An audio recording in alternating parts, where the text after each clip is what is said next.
নমস্কার, আমি পঙ্কজ বিশ্বাস এবং আপনারা দেখছেন পলিটিক্যাল ডেইলি।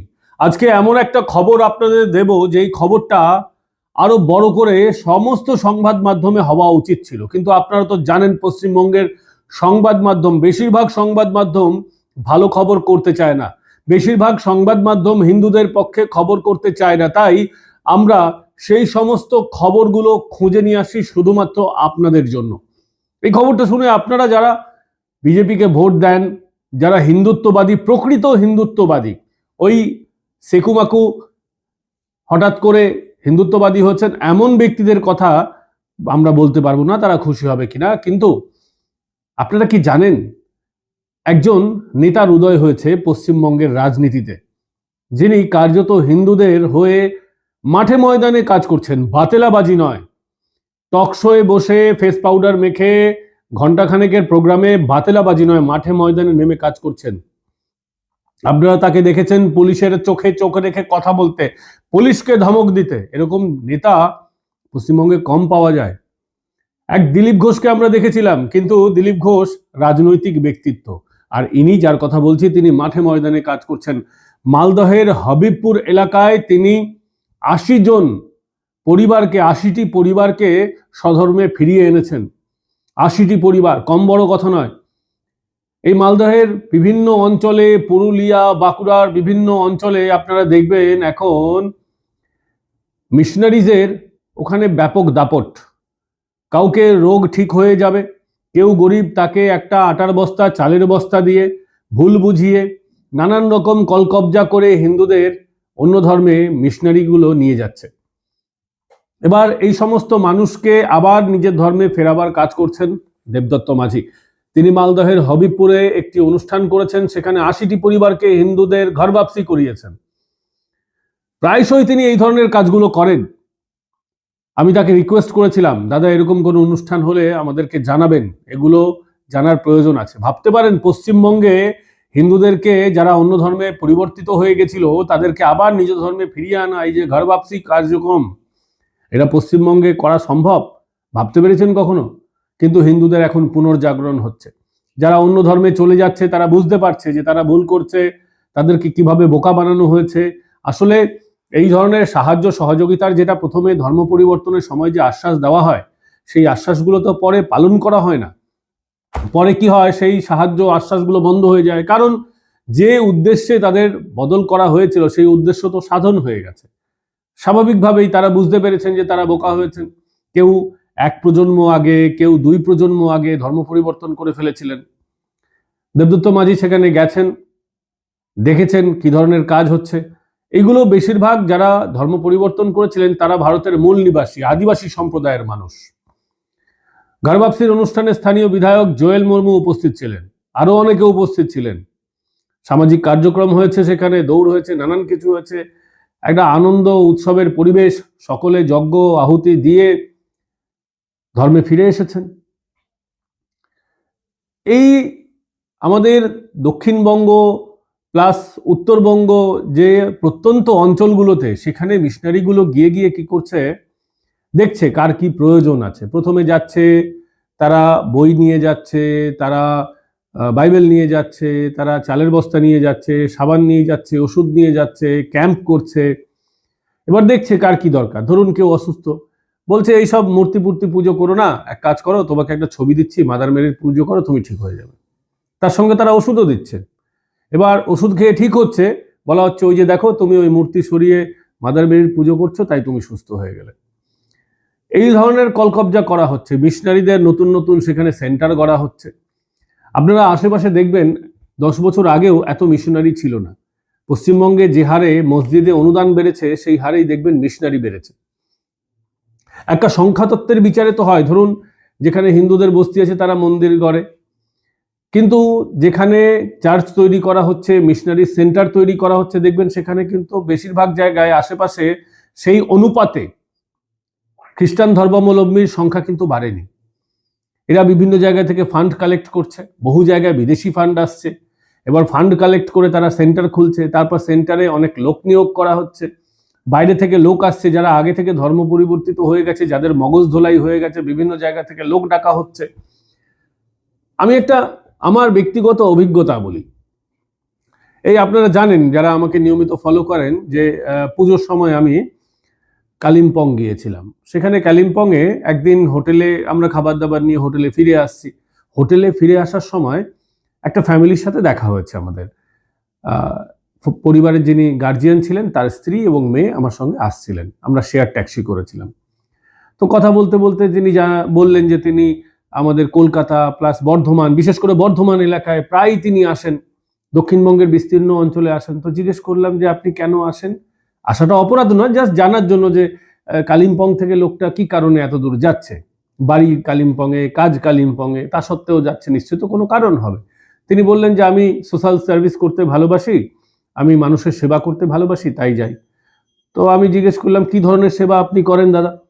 উনি বললেন যে আমি মানুষের পাশে দাঁড়াই। আমি বললাম কিভাবে পাশে দাঁড়ান? তো উনি বললেন যে আমি যিশুর সেবার জন্য যাই। আমি বললাম মানুষের সেবা বলছেন, যিশুর সেবা আবার কি?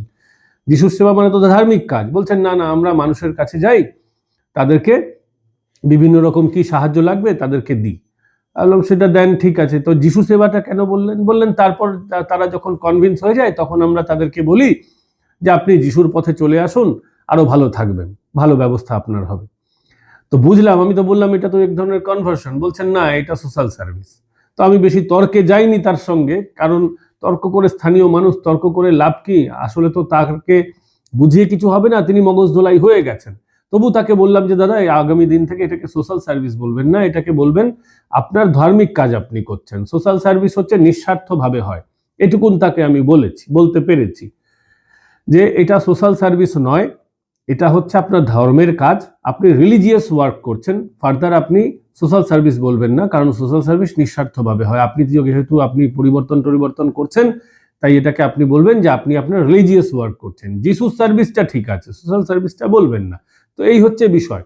এভাবেই হয় যে বিভিন্ন জায়গা থেকে, নর্থ ইস্ট থেকে, বিভিন্ন জায়গা থেকে পাদ্রীরা আসে, প্রথমে বই পড়ায়, বাইবেলের বিভিন্ন শ্লোক পড়ায়, পড়িয়ে পড়িয়ে ধীরে ধীরে তাদেরকে ডাকে, গান গায়, বাজনা হয়, কম্পিটিশন হয়, এসব করে ধীরে ধীরে মগজ ধোলাই চলছে বাংলার বিভিন্ন প্রান্তে। আমার কাছে বহু জায়গা থেকে ফোন আসে। আমার কয়েকদিন আগে পুরুলিয়া থেকে ফোন এসেছিল, প্রায়ই ফোন আসে যে দাদা এখানে মিশনারিগুলো খুব বাড়াবাড়ি করছে। কি ধরনের বাড়াবাড়ি করছে? বলছে প্রথমে তারা আসছে, ক্যাম্প করছে, ওষুধ দিচ্ছে, বই দিচ্ছে, পড়াশোনার পেন্সিল দিচ্ছে, খাতা কলম দিচ্ছে, দেওয়ার পর ওই সঙ্গে তারপরে বাইবেল দিচ্ছে, তারপর বাইবেলের অমুক শ্লোক পড়ো বলছে, তারপরে বলছে যে ঘরের যে মূর্তিগুলো আছে সরিয়ে দাও, ঠাকুরের ছবি সরিয়ে দাও। এই ধীরে ধীরে ধীরে ধীরে তারা প্রেশারাইজ করতে শুরু করে। প্রথমে আপনাকে সাহায্য করবে, সাহায্য নিয়ে আপনি যখন ঋণী অনুভব করবেন তখন আপনাকে তারা প্রেশারাইজ করতে শুরু করে। এরকম ভাবে চলছে এবং এরকম ভাবে তারা, এটা কিন্তু মানে ফোর্সফুল কনভার্সন থেকেও এইভাবে যেটা হচ্ছে, আমি বলছি সরাসরি যে ইসলামিক ভাবে কনভার্সন যেটা হয় তার থেকেও এটা ভয়ঙ্কর। একেবারে সংগঠিতভাবে সিস্টেমেটিক ওয়েতে এই কাজটা করছে। ভয় দেখালে ভয় আপনাদের বেশি দিনে থাকবে না, আপনি প্রতিবাদ করবেন, কিন্তু এটা মানুষকে সাহায্য দিয়ে, ঋণ নিয়ে সংগঠিতভাবে যেটা হচ্ছে, আপনি কিছু বলতেও পারবেন না। আইনে, ধর্মে, ভারতবর্ষের আইনে ধর্মের প্রচার প্রসার করার একটা সুযোগ রয়েছে। আপনি আপনার ধর্মের প্রচার প্রসার করতেই পারেন, আপনি প্রচারও করতে পারেন। এই সুযোগটাকে, ভারতের বর্ষের সংবিধানের এই পোর্শনের সুযোগটাকে নিয়ে তারা কাজে লাগিয়ে একের পর এক রাজ্য ভারতবর্ষের, কিন্তু ভারতবর্ষের যে আদি সংস্কৃতি হাতছাড়া হয়ে যাচ্ছে। আজকে মিজোরামের অবস্থা দেখুন, ওখানে তো আদিবাসী জনসংখ্যা ছিল, তাদের নিজস্ব কৃষ্টি সংস্কৃতি ছিল, কোথায় আজকে? পুরোটাই ব্যাপটাইজ হয়ে গেছে, পুরোটাই খ্রিস্টান মিশনারি দখলে চলে গেছে। আজকে অরুণাচলে প্রতিবাদ হচ্ছে, কেরলের একটা বড় অংশ ব্যাপটাইজ হয়ে গেছে, পুরো একদম মিশনারির দখলে চলে গেছে, তারা ওই ধর্ম বিশ্বাস করে এখন। আপনাদের নাগাল্যান্ডে দেখুন একই অবস্থা, মণিপুরে দেখুন একই অবস্থা। স্বাভাবিকভাবে এটা কিন্তু শুভ সংকেত নয়। কোনো গুলি বন্দুক খরচ না করে ভারতবর্ষের ৩-৪টে রাজ্যের সংস্কৃতি হাতছাড়া হয়ে গেছে। ভাবতে পারেন কি সুচতুর কার্যক্রম হচ্ছে। একদিনে হচ্ছে না, একদিনে হয়নি, একেবারে ব্রিটিশ আমল থেকে হয়েছে। ব্রিটিশ ভারতবর্ষের সময় আমাদের উত্তর পূর্বকে নর্থ ইস্ট ফ্রন্টিয়ার বলে যখন ঘোষণা করেছিল, সালটা আমার ঠিক মনে নেই, ওটা গুগল করে আপনারা দেখে নিতে পারেন, ইতিহাসে আমরা পড়েছি যে যখন নর্থ ইস্ট ফ্রন্টিয়ার করে দিল এবং ভারতবর্ষের মেন ভূখণ্ড, মানুষ সেখানে যখন যাতায়াত তাদের নিয়ন্ত্রণ করে দিল, শুধুমাত্র যারা ব্রিটিশরা আছে তারা যেতে পারবে, আর ওখানকার স্থানীয় বাসিন্দারা ওখানে থাকতে পারবে, ঘোরাফেরা করতে পারবে। ভারতবর্ষের মূল ভূখণ্ডের মানুষ ওখানে যেতে পারবে না। যেতে পারবে, যেতে গেলে একটা পারমিট নিতে হবে। এখনো সেই ব্যবস্থা চালু আছে বহু রাজ্যে। মিজোরামে গেলে আপনারা এখনো সেই ব্যবস্থা দেখতে পারবেন। এটাকে বলা হয় ইনার লাইন পারমিট, এক ধরনের ভিসা ব্যবস্থা। ভাবতে পারেন নিজের দেশের একটা প্রান্তে যাওয়ার জন্য আপনার এক ধরনের ভিসা ব্যবস্থার প্রয়োজন হয়। এটাকে সরাসরি ভিসা বলা হয় না, যেহেতু ভিসা ব্যবহার হয় কিসের উপরে? পাসপোর্টের উপরে। যেহেতু আপনার পাসপোর্ট দেখানোর প্রয়োজন নেই, কিন্তু ভিসার মতোই ব্যবস্থা। আপনাকে পারমিশন নিয়ে, পারমিট নিয়ে যেতে পারবেন, 7 দিন থাকতে পারবেন, তারপর আবার রিনিউ করতে হয়। ভিসা যেমন রিনিউ করেন, এটাকেও সেভাবে রিনিউ করতে হয়। তারা ভারতবর্ষের যে কোনো জায়গায় আসতে পারে, আসুক, আমাদের আপত্তি নেই। তারাও আমাদের মতো ভারতীয়, তারা ভারতবর্ষের যে কোনো জায়গায় আসতে পারে, থাকতে পারে, আপত্তি নেই। পড়াশোনা করতে পারে, ব্যবসা বাণিজ্য করতে পারে। কিন্তু তাদের সুরক্ষার নামে তাদের এলাকায় আমরা ঘুরতে বেড়াতে যেতে গেলেও পারমিট লাগবে। আপনি বাসিন্দাদের ওখানে বসবাসের আটকান, ঠিক আছে, মেনে নেওয়া যেতে পারে যে স্থানীয়দের তাদের কৃষ্টি সংস্কৃতি বদলে যেতে পারে। আচ্ছা, স্থানীয়দের কৃষ্টি সংস্কৃতি বদলে যাওয়ার জন্য ভারতের লোক যদি না যেতে পারে, তাহলে দিনের পর দিন বিদেশ থেকে আসা পাদ্রীগুলো ওখানে পড়ে থাকে কেন? জামাই আদর করে বিদেশি পাদ্রীদের বরণ করে দীর্ঘদিন রেখে দেওয়া হয় কেন? এই প্রশ্নগুলো যদি আমরা তুলি, তাহলে বড় অপরাধ করেছি। মনে হয় না এবার বুঝতে পারছেন কি ধরনের চক্রান্ত ভারতবর্ষের উপরে হচ্ছে? আর এই চক্রান্তেরই বিরোধিতা করছেন দেবদত্ত বাবু। তার সংস্থা আছে, সংস্থা নাম হচ্ছে সিংহ বাহিনী। দীর্ঘদিন ধরে কাজ করছে, আমি ব্যক্তিগতভাবে ওনাকে চিনি। একটা ডাকাবুকো মানুষ, একটা হিন্দুদের যোগ্য নেতা হয়ে নিজেকে প্রমাণ করার চেষ্টা করছেন, কাজ করে আসছেন নিরলসভাবে। এই কয়েক মাস হয়েছে তার সঙ্গে যোগাযোগ হয়েছে, আলাপ হয়েছে। তিনি প্রচার বিমুখ মানুষ, আর সামনে আসতে চাইতেন না। অনেক রিকোয়েস্ট করে, বুঝিয়ে শুনিয়ে, দীর্ঘদিন বলতে পারেন তাকে বুঝিয়েছি যে দাদা, আপনাকে জানাতে হবে আপনি যে কি কাজ করছেন, কেউ তো জানতেই পারছে না। আপনাকে দেখে উদ্বুদ্ধ হয়ে আরেকটা মানুষ তো এই কাজগুলো করতে পারে, তারা আপনার সংস্থার সঙ্গে যুক্ত হতে পারে। আর এই কাজগুলো করতে প্রচুর টাকা পয়সার প্রয়োজন হয়। এই যে ধরুন, এই যে 80টা পরিবারকে স্বধর্মে ফেরানো হলো, ঘর বাপসি করানো হলো, সেখানে একটা সামাজিক কার্যক্রম করতে হয়েছে, দৌড়ের প্রতিযোগিতা ছিল, তাদেরকে যে হোমযজ্ঞ করতে হয়েছে, সেখানে তাদেরকে তিনি দেখলাম যে একটা গিফট, ছোট গিফট দিয়েছেন। গিফট বলবো না, এটা প্রয়োজন আছে, হিন্দু ধর্মের একটা প্রতীক চিহ্ন, ওং আর ত্রিশূল লেখা একটা লকেট দিয়েছেন। ওখানে বিধায়ক এসেছিলেন, অতিথি আপ্যায়নের ব্যাপার ছিল, মহিলাদের শাড়ি দিয়েছেন, মহিলাদের যা যা প্রয়োজন আছে সে কথাগুলো শুনেছেন, বাচ্চাদের পাশে দাঁড়িয়ে। এই কার্যক্রম করতে গেলে কিন্তু খরচা হয়। এই খরচা তুলতে আবার দেবদত্ত বাবু হিমশিম খাচ্ছেন, কারণ এইসব কাজে তো ভারতবর্ষে কেউ পয়সা দেয় না। আপনারা দেখলেন যে কিছুদিন আগে একজন প্যাটিস বিক্রেতা, মুসলিম প্যাটিস বিক্রেতা, মিথ্যে কথা বলে গীতা পাঠের অনুষ্ঠানে ঢুকে গেল। সেখানে সে ভেজ প্যাটিস বলে চিকেন প্যাটিস বিক্রি করলো, সেটা হালাল না ঝাটকা কেউ জানে না। তার পাশে সে ভুল করলো, তার পাশে দাঁড়াবার জন্য অনেক ইউটিউবারদের পাওয়া যাবে, ইকোসিস্টেমের লোকেদের পাওয়া যাবে, রাজনৈতিক দলের লোকেদের পাওয়া যাবে। সিপিএম তার পাশে দাঁড়িয়ে গেল। মমতা বন্দ্যোপাধ্যায় বললেন, আমি তো যারা গ্রেপ্তার হয়েছে তাদের গ্রেপ্তারের ব্যবস্থাটা করে দিয়েছি। গোটা ইকোসিস্টেম, এখানে কংগ্রেস পাশে দাঁড়াবে, এখানে সিপিআইএম পাশে দাঁড়িয়ে যাবে, আপনি তৃণমূল কংগ্রেসকে পাশে পাবেন এই ইকোসিস্টেমের মধ্যে, এই সমস্ত লোকেদের পাশে। কিন্তু হিন্দুদের হয়ে কাজ করলে একটা দেবদত্ত মাঝি থাকবে। আর হাতে গুণে রাজনৈতিক ব্যক্তিত্বদের মধ্যে কয়েকজন নেতাকে পাবেন, শুভেন্দু অধিকারী তাদের অন্যতম, যিনি একেবারে বিজেপিতে আসার পর থেকে আমরা দেখছি একেবারে খুল্লা হিন্দুত্বের সাপোর্টে কথা বলছেন। আরো অনেক নেতা আছেন, আমি বলছি না যে বিজেপিতে নেতার অভাব পড়িয়াছে, বহু নেতা আছেন, কিন্তু এরা রাজনৈতিক ব্যক্তিত্ব, এরা ভাষণ দেওয়ার ব্যাপারে খুব বীরত্ব দেখান। আমি শুভেন্দু বাবুর কথা বলছি না, শুভেন্দু বাবুকে বাদ দিয়ে অন্য নেতাদের কথা বলছি, যে ভাষণ দেওয়ার ব্যাপারে তাদের খুব বীরত্ব আছে, কিন্তু হিন্দুদের পাশে দাঁড়ানোর জন্য সাহায্যের ব্যাপারে এদেরকে আবার খুঁজে পাওয়া যায় না অনেককেই। সবাই যে এরকম বলছি না, দু একটা নেতা নিশ্চয়ই আছেন, তারা মানুষের জন্য কাজ করছেন। স্বাভাবিকভাবেই যদি আপনাদের মনে হয় দেবদত্ত বাবুর যে সংস্থা রয়েছে সিংহ বাহিনী, তাদের কাজকর্মে যদি আপনারা সন্তুষ্ট হন, তাহলে তাকে সমর্থন করতে পারেন। কিউআর কোড আমি দিয়ে দিচ্ছি, ব্যাংক অ্যাকাউন্টের নাম্বারও সব দিয়ে দেবো, আপনারা চাইলে সহযোগিতা তাকে করতে পারেন। এবার ব্যাপারটা আরেকটা বিষয় হচ্ছে যে তিনি এই অনুষ্ঠানগুলোর পাশাপাশি আমি যেটা শুনতে পেরেছি বা দেখেছি, সেটা হচ্ছে, আপনাদের শুনে ভালো লাগবে, যে সমস্ত মেয়েরা অনেক সময় প্রলোভনের শিকার হয়ে কিশোর বয়সে অন্য ধর্মের ছেলেদের প্রতারণার শিকার হয়, লাভ জিহাদের শিকার হয়, যারা একদম বলা চলে ভুল বুঝিয়ে অন্য রাজ্যে নিয়ে চলে যায়, তারপর টর্চার করে, সেই সমস্ত মেয়েদেরকে উদ্ধার করেন তিনি। এটাও একটা তার ভালো কাজ রয়েছে। আমরা অতীতে তপনদাকে দেখেছি, তপন ঘোষ, তিনি এই ধরনের কাজকর্ম করতেন। তপনদার অবর্তমানে তপনদার কাজকর্মগুলোকে তিনি কিন্তু দেবদত্ত বাবুই এগিয়ে নিয়ে যাচ্ছেন। তপনদার তো সংগঠন যেটা ছিল সেটা হিন্দু সংহতি তো শেষ হয়ে গেছে, ওটার আর কিছু বেঁচে নেই, নাম কাওয়াস্তে টিমটিম করে চলছে। যোগ্য উত্তরসূরি হিসেবে খুব ভালো কাজ করছেন দেবদত্ত বাবু। এই ধরনের মানুষকে আমি মনে করি সাহায্য করার প্রয়োজন আছে। আমি শুভেচ্ছা জানাবো তাকে, যে ভারতবর্ষের আইনের মধ্যে থেকে, যেহেতু হিন্দুদেরও প্রচার প্রসার করার সুযোগ আছে, হিন্দুরাও সেই সুযোগটা নিক। যারা অন্য ধর্মে ভুল পথে পরিচালিত হয়ে যাচ্ছে তাদেরকে ফিরিয়ে আনুক, ঘর বাপসি হোক। এবং ভাবতে পারেন পশ্চিমবঙ্গে মমতা বন্দ্যোপাধ্যায় নাকের ডগায় ঘর বাপসি করাচ্ছেন দেবদত্ত মাঝি।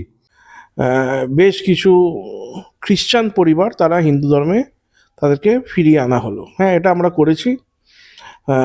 এটা হাবিবপুর বিধানসভা পড়ছে মালদার। তো সেখানে প্রায় 1 জেনারেশন 2 জেনারেশন আগে বহু পরিবারকে, বহু মানুষদের খ্রিস্টান করা হয়েছিল। লোভ দেখিয়ে, ভুল বুঝিয়ে তাদের খ্রিস্টান করা হয় এবং তারা সেটা পালন করতে থাকে। এমনকি ওখানে কেউ মারা গেলে সেখানে খ্রিস্টানদের যেমন কবর দেওয়া হয়, সেই কবর দেওয়া হয়, উপরে ক্রস করে দেওয়া হয়। তো সেখানকার লোক প্রচণ্ড গরিব লোক এবং তাদের অত মানে মনের মধ্যে প্যাঁচ নেই, কিছু নেই। সেই সাদা সিধে সরল মানুষগুলোকে তারা মিশনারিজরা ভুল বুঝিয়ে খ্রিস্টান করে। এবং আমরা যেটা সেখান থেকে গত ধরুন আমাদের যারা কার্যকর্তা আছে তাদের মারফত যেটা জানতে পেরেছি, যে যারা খ্রিস্টান হচ্ছে তাদের কিন্তু আলটিমেটলি ওদের যে আস্থা বিশ্বাসের জায়গাটা বেশিরভাগেরই সেটা ভারতের থেকে ফোকাসটা একটু সরে গিয়ে ভ্যাটিকানের দিকে চলে যায়, কিংবা এগুলো খ্রিস্টান দেশ তাদের দিকে চলে যায়। তো আমরা এই মানে যারা এরকম ট্রাইবাল তাদেরকে নিয়ে কাজ টাজ করি, তো তাদেরকে মানে সেদিনকেই আমরা হোম যজ্ঞ পুজো পাঠ করে তাদের সাথে বিভিন্ন রকম উৎসাহজনক মোটিভেশনাল তাদের সাথে কথাবার্তা বলে তারা হিন্দু ধর্মে ফিরে আসে। এবং খুব পজিটিভ যে ব্যাপারটা, এই 80টা পরিবারের যারা মহিলা সদস্য তারাই তাদের পরিবারকে রিপ্রেজেন্ট করছিল এবং তারাই তাদের পরিবারের হয়ে যে হোম যজ্ঞ আহুতি, হ্যাঁ, পুজো পাঠ, হ্যাঁ, এগুলো সব তারাই পরিবারকে লিড করেছে পরিবারের হয়ে। এবং এই যজ্ঞটা করিয়েছেন হচ্ছে গুরুমা কমলী সোরেন। তো ওনারও একটা বিশেষ ভূমিকা পুজো পাঠের মাধ্যম দিয়ে, ওখানকার মানুষের সাথে যোগাযোগের মাধ্যম দিয়ে হয়েছে। এবং আমরা সিংহবাহিনীর পক্ষ থেকে এই যে কাজটা করেছি, আমরা এই কাজ করে থাকি, কিন্তু 80টা পরিবার একসাথে, এটা একটা বড় নাম্বার ঠিকই আপনাদের কাছে, কিন্তু আমাদের টার্গেট হচ্ছে এর পরের বার এই নাম্বারটার দ্বিগুণ ঝাঁপিয়ে যাবে। তার থেকেও বেশি পরিবারকে আমরা নেক্সট টাইম হিন্দু ধর্মে ফিরিয়ে আনবো, আর এই কাজটা আমরা তো করতেই থাকি। আমার মনে হয়েছে এই খবরটা একটা বড় খবর, যেটা মেন স্ট্রিম মিডিয়া চেপে গেছে। আমি 2-1টা সংবাদ মাধ্যমকে রিকোয়েস্ট করেছি যে তারা এই ধরনের এই খবরটাকে যেন গুরুত্ব দিয়ে প্রচার করে এবং গুরুত্ব দিয়ে যাতে পাবলিশ করে। এখন দেখা যাক কে করবে না করবে তাদের ব্যাপার। আমি অনেককে জানিয়েছি, তারা করুক, আমরা চাই। ভালো থাকবেন, সুস্থ থাকবেন। এই খবর আপনাদের কেমন লাগলো কমেন্ট করে জানাবেন। ভিডিওটা ভালো লাগলে বন্ধুদের সঙ্গে শেয়ার করুন আর সাবস্ক্রাইব করুন, বেল আইকন প্রেস করে দিন। সুপার থ্যাঙ্কস পাঠাতে পারেন, সাবস্ক্রাইব বাটনের পাশেই সুপার থ্যাঙ্কস বাটন আছে, আপনারা আপনাদের মতন সাহায্য পাঠাতে পারেন। দেবদত্ত বাবুকে অবশ্যই সাহায্য পাঠাবেন। ভালো থাকবেন, সুস্থ থাকবেন। আগামীকাল আবার দেখা হচ্ছে।